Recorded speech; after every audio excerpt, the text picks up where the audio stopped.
जयंती मंगला काले भद्रकाली कपालिनी दुर्गा क्षमा शिवा धात्री स्वाहा स्वधा नमस्तुते। बंधुजनों, अब हम माँ दुर्गा के अष्टम अध्याय मतलब 8वां अध्याय का श्रवण करेंगे। तो बोलिए जय माता दी, जय माता दी, जय माता दी। मैं अणिमा आदि सिद्धमयी किरणों से आवृत्ति भवानी का ध्यान करता हूँ। उनके शरीर का रंग लाल है, नेत्रों में करुणा लहर रही है तथा हाथों में पाश, अंकुश, बाण और धनुष शोभा पाते हैं। ऋषि कहते हैं, चंड और मुंड नामक दैत्यों के मारे जाने तथा बहुत सी सेना का संहार हो जाने पर दैत्यों के राजा प्रतापी शुम्भ के मन में बड़ा क्रोध हुआ और उसने दैत्यों की संपूर्ण सेना को युद्ध के लिए कूच करने की आज्ञा दी। वह बोला, आज उदा युद्ध नाम के 86 दैत्य सेनापति अपनी सेनाओं के साथ युद्ध के लिए प्रस्थान करें। कंबू नाम वाले दैत्यों के 84 सेना नायक अपनी वाहिनी से घिरे हुए यात्रा करें। 50 कोटि वीर कुल के और 100 धौम्र कुल के असुर सेनापति मेरी आज्ञा से सेना सहित कूच करें। कालक, दौहिर्द, मौर्य और काल के असुर भी युद्ध के लिए तैयार हो मेरी आज्ञा से तुरंत प्रस्थान करें। भयानक शासन करने वाला असुर राज शुम्भ इस प्रकार आज्ञा दे सहस्त्रों बड़ी बड़ी सेनाओं के साथ युद्ध के लिए प्रस्थित हुआ।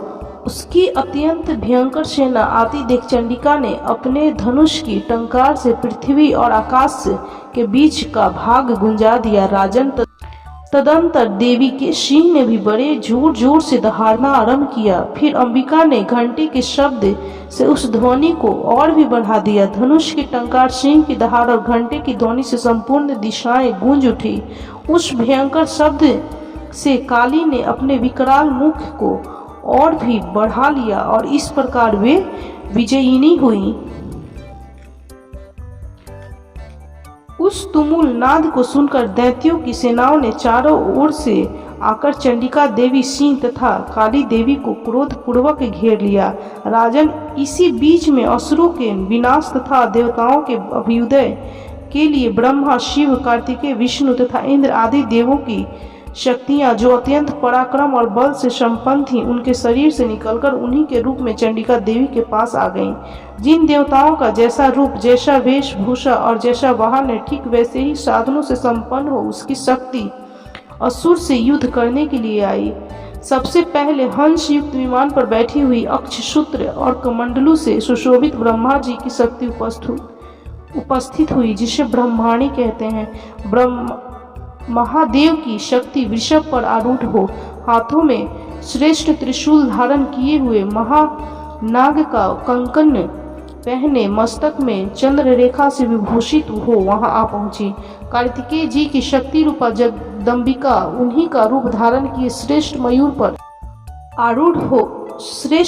पर आरूढ़ हो हाथों में शक्ति लिए दैत्यों से युद्ध करने के लिए आई। इसी प्रकार भगवान विष्णु की शक्ति गरुड़ पर विराजमान हो शंख, चक्र, गदा,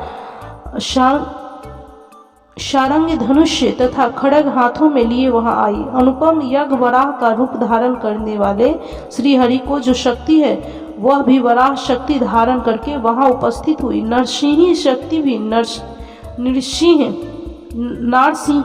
भी नृसिंह के समान शरीर धारण करके वहां आई। उसकी गर्दन के बालों के झटके से आकाश के तारे बिखर पड़ते थे। इसी प्रकार इंद्र की शक्ति ब्रज हाथ में लिए गजराज एरावत पर बैठकर आई। उसके भी सहस्त्र नेत्र थे। इंद्र जैसा रूप है वैसा ही उसका भी था। तदंतर उन देव शक्तियों से घिरे हुए महादेव जी ने चंडिका से कहा, मेरी प्रसन्नता के लिए तुम शीघ्र ही इन असुरों का संहार करो। तब देवी के शरीर से अत्यंत भयानक और परम उग्र चंडिका शक्ति प्रकट हुई, जो सैकड़ों गिदड़ियों की भांति आवाज करने वाली थी। उस अपराजिता देवी ने धूमिल जटा वाले महादेव जी से कहा, भगवान आप शुंभ निशुंभ के पास दूत बनकर जाइए और उन अत्यंत गैविरले दानव शुंभ एवं निशुंभ दोनों से कहिए, साथ ही उनके अतिरिक्त भी जो दानव युद्ध के लिए वहां उपस्थित हो उनको भी यह संदेश दीजिए, दैत्यों यदि तुम जीवित रहना चाहते हो तो पाताल को लौट जाओ, इंद्र को त्रिलोकी का राज मिल जाए और देवता यज्ञ भाग का उपभोग करे। यदि बल के घमंड में आकर तुम युद्ध की अभिलाषा रखते हो तो जाओ, मेरी शिवाएं युगनियां तुम्हारे कच्चे मांस से तृप्त हों। क्योंकि उस देवी ने भगवान शिव को दूत के कार्य में नियुक्त किया था, इसलिए वह शिवदूती के नाम से संसार में विख्यात हुई। वे महादैत्य की भगवान शिव के मुंह से देवी के वचन सुनकर क्रोध में भर गए और जहां कात्यायनी विराजमान थी उस ओर बढ़े। तदंतर वे दैत्य अमर्ष में भरकर पहले ही देवी के ऊपर बाण, शक्ति और दृष्टि आदि अस्त्रों की वृष्टि करने लगे। तब देवी ने भी खेल खेल में ही धनुष की टंकार की और उससे छोड़े हुए बड़े बड़े बाणों द्वारा दैत्यों के चलाए हुए बाण, शूल, शक्ति और फर्शों को काट डाला।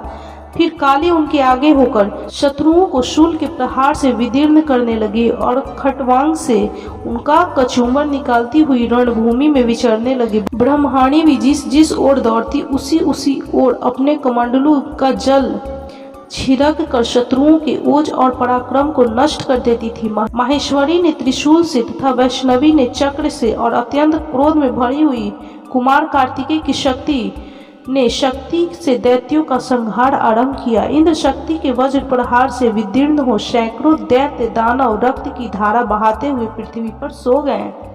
ताही शक्ति ने कितनों को अपनी थूथुन की मार से नष्ट किया। दाढ़ों के अग्रभाग से कितनों की छाती छेद डाली तथा कितने ही दैत्य उसके चक्र की चोट से विदीर्ण होकर गिर पड़े। नरसिंही भी दूसरे महादैत्यों को अपने नखों से विदीर्ण करके खाती और सिंहनाद से दिशाओं एवं आकाश को गुंजाती हुई युद्ध क्षेत्र में विचरने लगी। कितने ही असुर शिवदूती के प्रचंड अट्टहास से अत्यंत भयभीत हो पृथ्वी पर गिर पड़े और गिरने पर उन्हें शिवदूती ने उस समय अपना ग्रास बना लिया। इस प्रकार क्रोध में भरे हुए मातृगणों को नाना प्रकार के उपायों से बड़े बड़े असुरों का मर्दन करते देख दैत्य सैनिक भाग खड़े हुए। मातृगणों से पीड़ित दैत्यों को युद्ध से भागते देख रक्त बीज नामक महादैत्य क्रोध में भरकर युद्ध करने के लिए आया। उसके शरीर से जब रक्त की बूंद पृथ्वी पर गिरती तब उसी के समान शक्तिशाली एक दूसरा महादैत्य पृथ्वी पर पैदा हो जाता। महाशूर रक्त बीज हाथों में गदा लेकर इंद्र शक्ति के साथ युद्ध करने लगा। तब ऐन्द्री ने अपनी वज्र से रक्त बीज को मार डाला। वज्र से घायल होने पर उसके शरीर से बहुत सी रक्त चूने लगा और उससे उसी के समान रूप तथा पराक्रम वाले योद्धा उत्पन्न होने लगे। उसके शरीर से रक्त की जितनी बूंदें गिरी उतने ही पुरुष उत्पन्न हो गए। वे सब रक्त बीज के समान ही वीर्यवान, बलवान तथा पराक्रमी थे। वे रक्त से उत्पन्न होने वाले पुरुष भी अत्यंत भयंकर अस्त्र शस्त्रों का प्रहार करते हुए वहां मातृगणों के साथ घोर युद्ध करने लगे। पुनः वज्र के प्रहार से जब उसका मस्तक घायल हुआ तब रक्त बहने लगा और उससे हजारों पुरुष उत्पन्न हो गए। वैष्णवी ने युद्ध में रक्त बीज पर चक्र का प्रहार किया तथा ऐन्द्री ने उस दैत्य सेनापतियों को गदा से चोट पहुंचाई। वैष्णवी के चक्र से घायल होने पर उसके शरीर से जो रक्त बहा और उससे जो उसी के बराबर आकार वाले सहस्त्रों महादैत्य प्रकट हुए, उनके द्वारा संपूर्ण जगत व्याप्त हो गया। कौमारी ने शक्ति से, वराही ने खड्ग से और महेश्वरी ने त्रिशूल से महादैत्य रक्त बीज को घायल किया। क्रोध में भरे हुए इस महादैत्य रक्त बीज ने भी गदा से सभी मातृशक्तियों पर पृथक पृथक प्रहार किया। शक्ति और शूल आदि अनेक बार घायल हो जाने पर जो उसके शरीर से रक्त की धारा पृथ्वी पर गिरी, उससे भी निश्चय ही सैकड़ों असुर उत्पन्न हुए। इस प्रकार उस महादैत्य के रक्त से प्रकट हुए असुरों द्वारा संपूर्ण जगत व्याप्त हो गया। इससे उन देवताओं को बड़ा भय हुआ। देवता को उदास देख चंडिका ने काली से शीघ्रता पूर्वक कहा, चामुंडे तुम अपना मुख और भी फैलाओ तथा मेरे शस्त्रपात से गिरने वाले रक्त बिंदुओं और उनसे उत्पन्न होने वाले महादैत्यों को तुम अपने इस उतावले मुख से खा जाओ। इस प्रकार रक्त से उत्पन्न होने वाले महादैत्यों का भक्षण करती हुई तुम रण में विचरती रहो। ऐसा करने से उस महादैत्य का सारा रक्त छीन हो जाने पर वह स्वयं भी नष्ट हो जाएगा। उन महादैत्यों को जब तुम खा जाओगी तब दूसरे नए दैत्य उत्पन्न नहीं हो सकेंगे। काली से यूं कहकर चंडिका देवी ने शूल से रक्त बीज को मारा और काली ने अपने मुख में उसका रक्त ले लिया। तब उसने वहां चंडिका पर गदा से प्रहार किया, किंतु उस गदापात ने देवी को तनिक भी वेदना नहीं पहुंचाई। रक्त बीज के घायल शरीर से बहुत सा रक्त गिरा, किंतु ज्यों ही वह रक्त गिरा त्यों ही चामुंडा ने उसे अपने मुख में ले लिया।